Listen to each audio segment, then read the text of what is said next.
The men in black suits were already on the 43rd floor when Tenny Andrews opened her front door. In front of them, small, elegant, immaculate, was Madame Choi. She did not smile. She did not greet her daughter-in-law. She simply said in perfectly even Korean, "Step aside." Tenny did not step aside. She filled the doorway with her entire body. Her left hand still on the open door, her right hand reaching back behind her.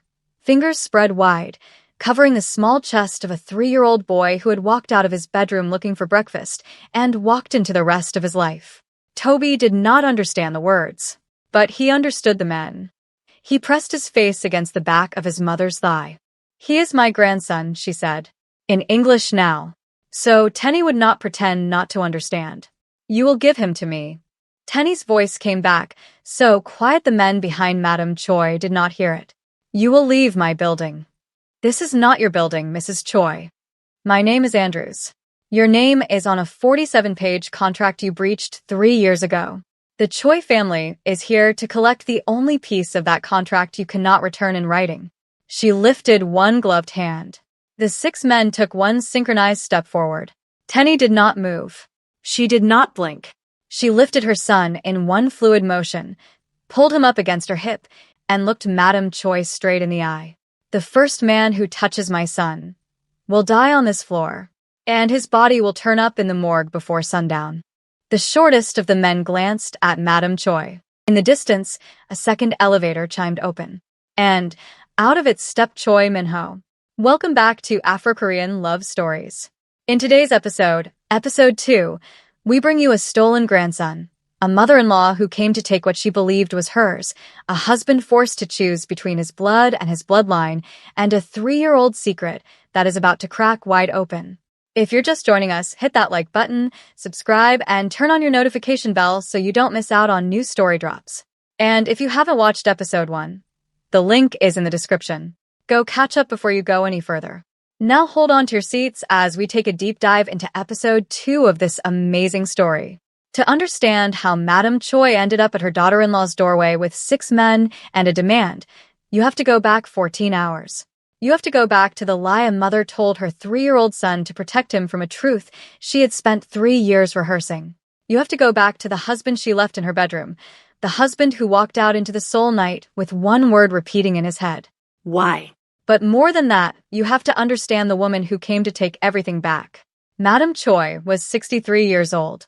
She had married Chairman Choi Tae-shik at 20 when both their families were still climbing, and had spent the next 43 years watching her husband build the most feared crime syndicate in Korea.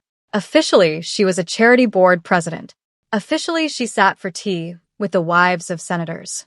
Officially, her hands had never touched a single illegal contract. Officially, inside the family, every person knew who held the bloodline. She had given the Choi family 2 children. The eldest, a boy named Min-jun, died of pneumonia at 19 months old. She had never spoken his name in public again. The second, Min-ho, was the only living male heir in 3 generations of Choi men. Min-ho had married a Nigerian woman who walked out of his bed in 8 months. For 3 years, Madame Choi had assumed that marriage had ended in failure. A bitter rift her son refused to formalize. Nothing more. 3 years of being wrong. She received the phone call at 3:14 on Saturday morning. She listened in silence for 11 minutes. She did not call her son. She did not call her husband. She picked up her coat, walked to the private hangar of her family's Tokyo estate, and boarded a jet for Seoul. By the time that jet touched down on Korean soil, the war her husband had ended 3 years earlier was already back. She just needed to make sure the world knew it. But Madame Choi was not the only person moving in the dark that night. A husband had asked his wife a single question and been refused an answer. A woman had been waiting 3 years to make a phone call she finally had a reason to make. A footage archive that had been buried for 3 years and 8 months in a private Choi study was about to be opened by the only man who had ever needed to see what was inside it. By the time the sun came up over Seoul on Saturday morning, every one of those threads had pulled tight. And every one of them led to the front door of a penthouse on the 43rd floor of the Andrews Tower. To a doorway you have already seen. Back to the night just after Min-ho saw his son, The bedroom door closed behind Mrs. Janet and Toby at exactly 7:14 p.m. Tenny Andrews stood in the doorway for 30 seconds with her hand still on the wood, listening to her son ask Mrs. Janet whether the strange man would be at breakfast in the morning. Mrs. Janet said no. Mrs. Janet said the strange man was just visiting. Mrs. Janet did not look up at Tenny when she finally walked her son into his own bedroom and closed the door behind them. Tenny turned around. Choi Min-ho was still on the foot of the bed. He had not buttoned his shirt all the way back up. He had not put on his shoes. He looked at her. The Seoul skyline glittered through the window behind him. The bed was still warm. He spoke first. How old is he?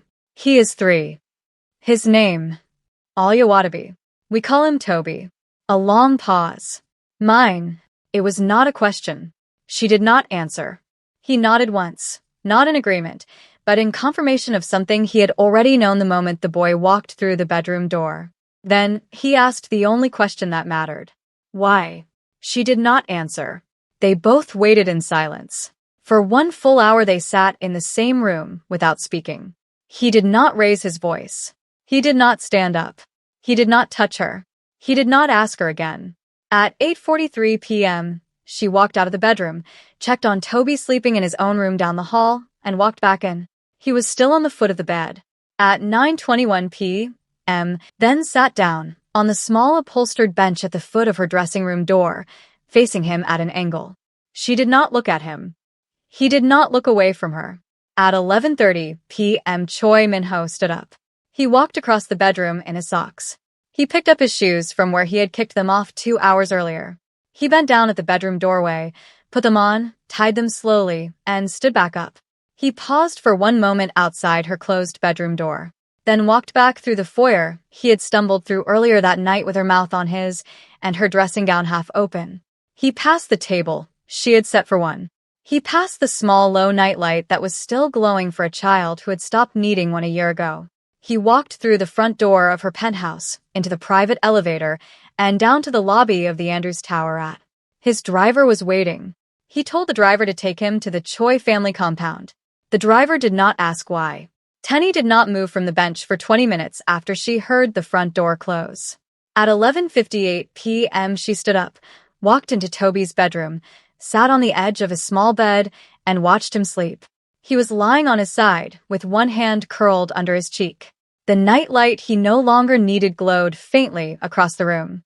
His chest rose and fell in a perfect steady rhythm of a child who did not yet know what was waking up in the world around him. She sat there for 43 minutes.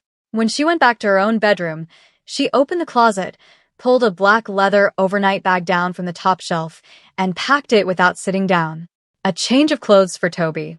A change for herself. Toiletries. Toby's small gray rabbit.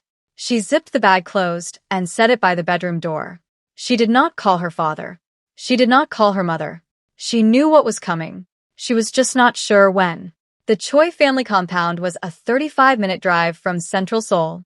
He walked through the dark stone garden at the front of the main house, climbed the steps to the second floor, and let himself into his father's private study without knocking. The study was empty.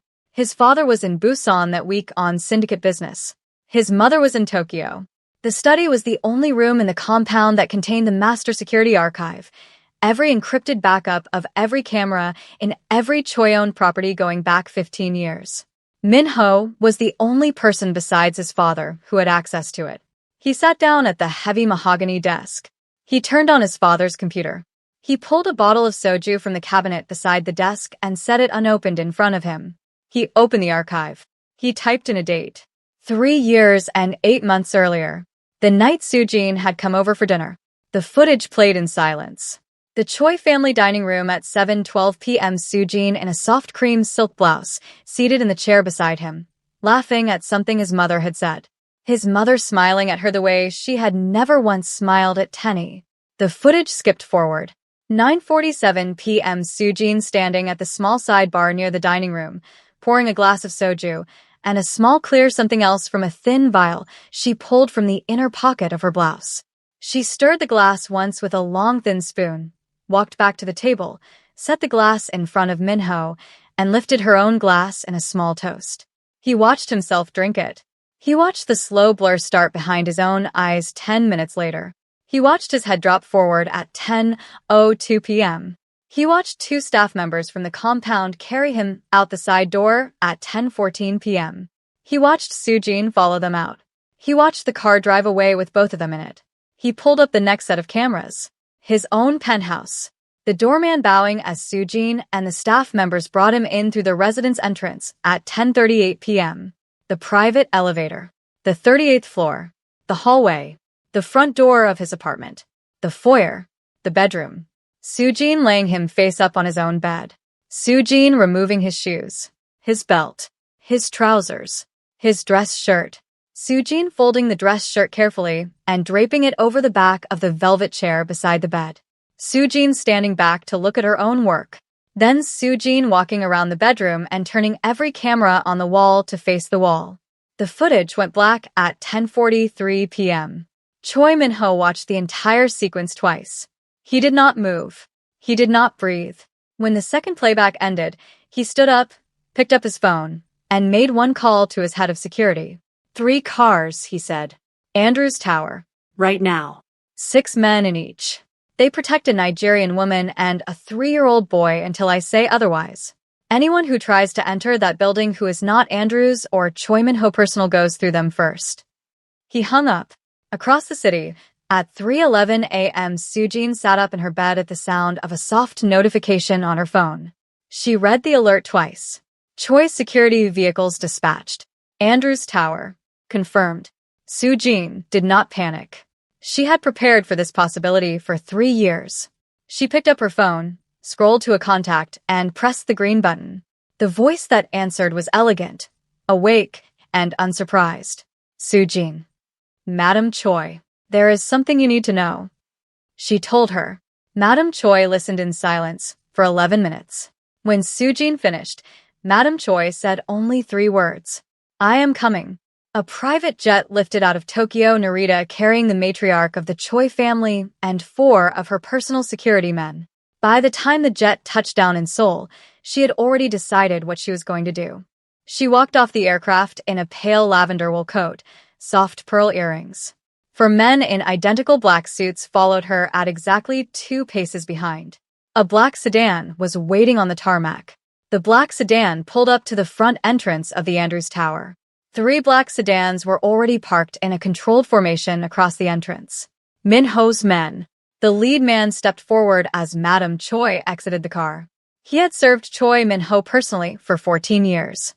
He knew his own life depended on the next 30 seconds. He bowed once, deep and slow. Madam. Step aside. I cannot, madam. I have orders. From whom? He did not answer. She did not need him to. She had raised the boy who had given those orders. She knew where his loyalty came from and exactly how far it went. She also knew that the lead man in front of her had been her late uncle's bodyguard before he was her son's. She lifted her gloved hand. The man hesitated. My grandson is on the 43rd floor of this building, she said. Quietly, without any heat. You will let me see him. Or you will explain to my late uncle's spirit why you turned your back on his sister at the door. The man stood very still. Then he stepped aside. The 4 men behind him hesitated for 1 moment longer. Then they stepped aside too. Madam Choi walked into the marble lobby of the Andrews Tower with 2 of her own men behind her and 4 of her son's men quietly falling in line. The 2 private security guards behind the Andrews desk reached for the phones. She turned her head once toward them. Place those phones down. They went still, and she walked by. The elevator ride up to the 43rd floor took 1 minute and 21 seconds. She watched the floor number climb. The doors opened. She walked past her son's men and stopped at the front door of the penthouse. She lifted her hand and rang the bell. The doorway moment unfolded exactly the way you have already seen it. The 6 men. Step aside. This is not your building, Mrs. Choi. My name is Andrews. The contract. The breach. The grandson. Toby's small face pressed into the back of her thigh. Her son lifted in one fluid motion against her hip. The first man who touches my son will die on this floor. And in the distance, past the Choi men, past the elevator bank, past the open security doors of the Andrews Tower, a second elevator chimed open. And, Out of it stepped Choi Min-ho. He walked down the corridor without hurrying. He stopped 6 feet behind his mother. Hyuna. It was the name she had called him when he was a boy. He did not answer to it. He looked past her at Tenny and Toby in the doorway. He looked once at his son. The boy's face was buried in his mother's neck. Min-ho's expression did not break, but something behind his eyes did. Briefly. And then he set it back in place. Send your men back to the elevator, mother. I have come for my grandson. You will not be taking him. He is a Choi heir. He belongs to the family that gave him his blood. He belongs to the woman who carried him for 9 months in a city where no one knew his name. Madame Choi turned around for the first time. She and her son faced each other in the corridor of the 43rd floor. You are choosing her. I am choosing him. You will lose everything.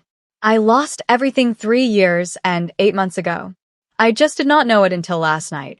He reached inside his coat and pulled out a flat black tablet. He turned the screen on. He held it up between them. He pressed play. The footage played in the corridor. Madame Choi watched without making a single sound. The dining room. Soo-jin's vial. Her son's head dropping forward. The staff carrying him out. The penthouse. The dress shirt on the chair. The cameras turned to face the wall. She watched the footage go black. When it ended, Madame Choi was completely still. She did not breathe. Then she lifted her face and looked at her son. This does not change the contract. Min-ho lowered the tablet. It changes everything. It changes one thing. It does not change the fact that your wife broke our contract by walking out. It does not change the fact that she hid my grandson from this family for 3 years. It does not change the fact that this child is ours by blood, and his mother just reignited a war her father sought to extinguish. She turned back to Tenny. You walked out on my son for a lie. You stole my heir from me for 3 years on the basis of a lie. The Choi family does not return the years you took from us. The Choi family takes them back. With interest. She lifted one gloved hand a second time. The 2 men still behind her took 1 step forward. Min-ho's men, all 4 of them, moved in front of Tenny's doorway. The hallway froze. And in the silence of that exact moment, every person on the 43rd floor heard the soft chime of a 3rd elevator opening at the far end of the corridor. This one was carrying a beautiful Korean woman with long, straight jet black hair, wearing a tailored pale blush coat. Yoon Soo-jin had arrived, oblivious to the fact of what had just transpired for the past 1 hour. Now I want to pause the story right here. I want to know what you would do. If you were Min-ho, would you have shown that footage to your mother in the corridor in front of your wife and son? Or would you have shown it to your wife first, as a plea of innocence? If you were Madame Choi, would you believe that footage on the first watch? Or would you tell yourself a woman like Soo-jin would never go that far and demand the proof a second time? And if you were Tenny, would you let your son stay in that hallway 1 second longer to see his father stand against his own mother for him? Or would you close that door and protect him from the rest of what was coming? Type your answer in the comments. Tell me what you would have done in that doorway. Now, let's get back to the story. Yoon Soo-jin walked down the corridor with her head high. She wore a soft pearl earrings to match Madame Choi's. Her long, straight, jet black hair fell loose down her back. She had taken 20 minutes to dress that morning because she had wanted Madame Choi to see her standing exactly the way a future daughter-in-law should stand. She did not see Min-ho at first. She did not see Tenny. She saw only the back of Madame Choi's lavender coat, the row of men in dark suits along the corridor, and the open door of the penthouse at the end of the hallway. She lifted her chin. She walked the last 20 feet of the corridor like a woman walking toward a coronation. Then Min-ho turned. He was facing his mother when Soo-jin's heels first sounded on the polished marble. He turned slowly, tablet in his right hand, screen still glowing. His eyes found her at 15 feet. She stopped walking at 12. She knew. It was on his face. In the angle of the tablet. In the silence of the corridor where 6 minutes earlier his mother had been making demands. Something had already happened in this hallway that she had not been told about. She tried to recover. She did not have time to. Min-ho closed the distance between them in 3 strides. He stopped directly in front of her, held the tablet up so the screen was inches from her face, and pressed play. It was a 15-second clip. The vial. The drink. His head dropping forward. That was all he needed her to see. He turned the tablet around so the rest of the corridor could see the same 15 seconds. He did not speak. She did. I did it for the family. He did not answer. She walked out of your bed in 8 months. She left this family without an heir. Someone had to give the Choi bloodline what your Nigerian wife refused to. I did it for you. Min-ho lowered the tablet. For 1 full second, he did not look at her. He looked at his mother. Madam Choi was still standing 5 feet from Tenny's open doorway. She had been watching the exchange without expression. When her son's eyes found hers, she did the only thing a Choi matriarch knows how to do when one of her assets is no longer useful. She turned her head towards Sujin and spoke 5 words. You are dismissed from this family. Sujin's mouth opened. Madam. You drugged my son. You set the scene Choi Min-ho's wife had to walk into. You took 3 years of the boy you say you wanted to protect for this family. 3 years that boy will never get back. She looked at her and placed every single blame on her shoulders, made her take the complete fall, and left her out to dry. She lifted one gloved hand toward the corridor men behind her. Remove her from this floor. Do not let her into any Choi-owned building in Seoul again. Madam Choi took action quickly in order to hide her involvement in the matter on ground. 2 of the men stepped forward. Sujin did not scream. She lowered her head once, the smallest acknowledgement, and let the men walk her back down the corridor to the 3rd elevator. The doors closed behind her at 8:11 a.m. The corridor was silent again. Min-ho turned back to his mother. The tablet hung loose at his side. Behind him, in the open doorway, Tenny Andrews still held her son against her hip. Toby had not moved. His face was still pressed into the soft skin of her neck where she had pulled him up 2 minutes earlier. But now, slowly, carefully, he lifted his head. He looked at the back of the man with the tablet. Min-ho was not facing him, but Toby was looking.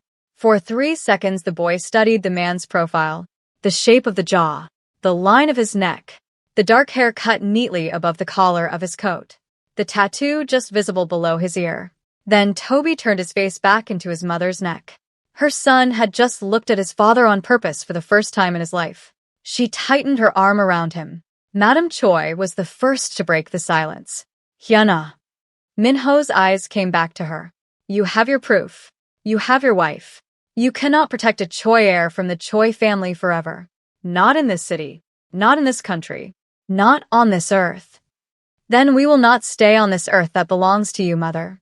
He turned to his head of security. Take Mrs. Choi and Toby out the freight elevator. Take them to the safe house in Yongsan. Do not stop. Do not answer your phone if it is not for me.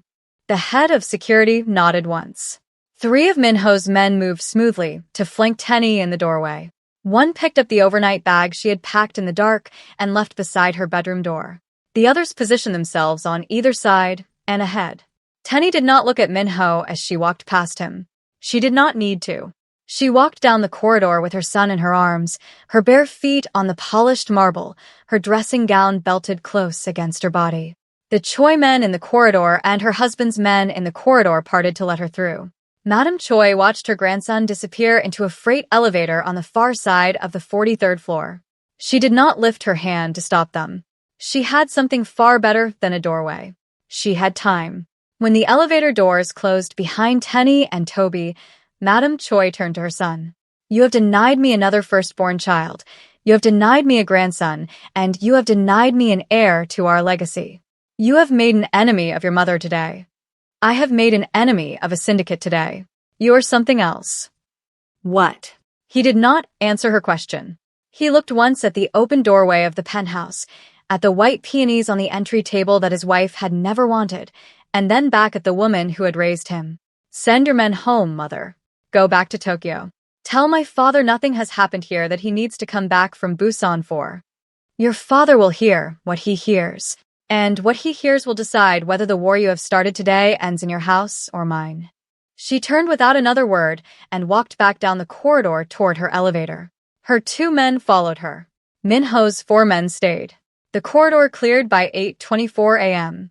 In Busan, a man in his late 60s was just finishing his 2nd cup of morning tea on the balcony of a private residence overlooking the harbor when his personal phone rang. He looked at the screen. He answered. He listened in silence for 40 seconds. He set the cup down. How much of this has my wife done already? The voice on the other end told him. Chairman Choi Tae-shik closed his eyes for a long moment. Then he stood up, walked back inside the residence, and gave one order to his head of staff. Prepare the helicopter. We leave for Seoul in 30 minutes. He picked up his phone again. He pulled up a contact he had not used in 3 years. He dialed. The phone rang twice. The voice that answered was warm, tired, Nigerian. Tae-shik. Adewale. I think it is time you and I had a conversation.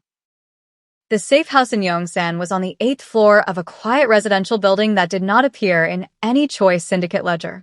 Min-ho had purchased it in cash 2 years earlier through a Hong Kong holding company that did not exist on paper.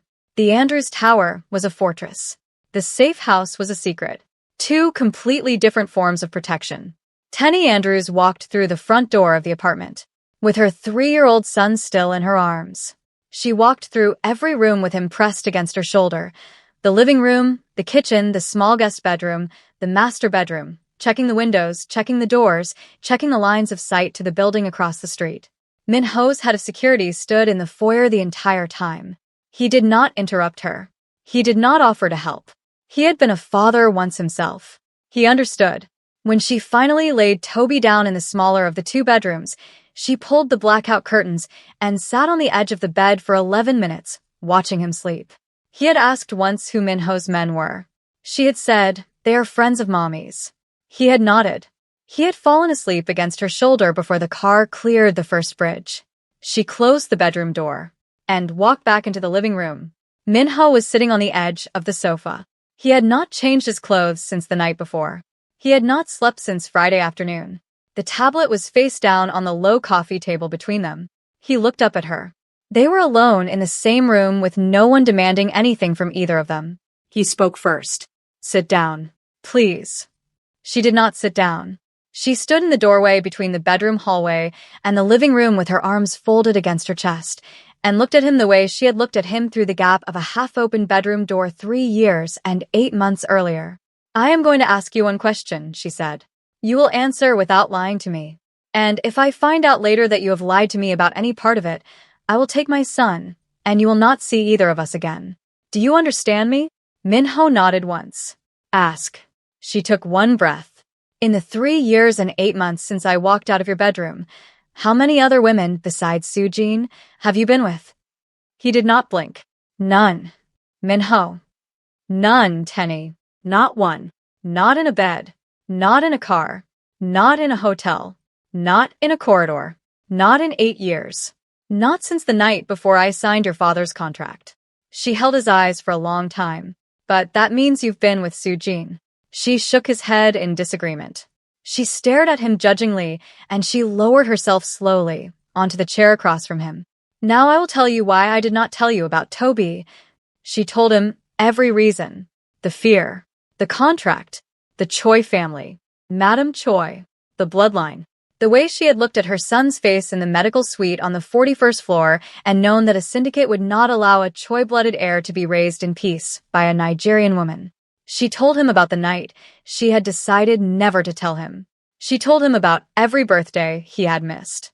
She told him about the morning Toby had walked for the first time and how she had cried alone in the kitchen because there was no one in the world she could call to share it with. Min-ho did not interrupt her once. When she finished, he stood up, crossed the small space between them, knelt on the carpet in front of her chair, and laid his head down on her knee. She did not push him away. She put one hand on the back of his head. That was the first time in 3 years and 8 months that Choi Min-ho was held by his wife. It was 11:14 a.m. when Toby appeared in the doorway of the living room. He was wearing the soft cotton pajamas Tenny had packed in the overnight bag. His hair was sleep-tousled. His gray rabbit was tucked under his arm. He looked at his mother first. She was sitting in a chair with her hand still on the back of a man. Toby did not seem afraid. He walked across the living room carpet on small bare feet, stopped 2 steps from the man, and looked at the back of his head. Then he lifted his small free hand. He placed it on top of Min-ho's hand on the arm of the chair. He said only one word, a word in a language his father did not speak, a word he had only ever heard his Nigerian grandmother use on a long-distance phone call from Lagos when she asked, every Sunday for 3 years, if his father was ever coming home. Baba. Min-ho did not speak Yoruba, but every man in the world understands that word. He looked up. His son was looking back at him with the same steady stillness he himself had carried into every boardroom of his adult life. Min-ho turned his hand over.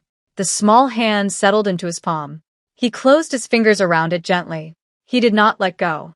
At 11:47 a.m., on the second floor of the Choi family compound outside Seoul, Madam Choi was finishing a phone call when her husband walked into her sitting room. She had not expected him for another 2 hours. He did not take off his coat. He did not sit down. He told her, in the same quiet voice she had heard him use to settle 3 border wars and end 2 failed alliances over 43 years of marriage, exactly what was going to happen. She listened.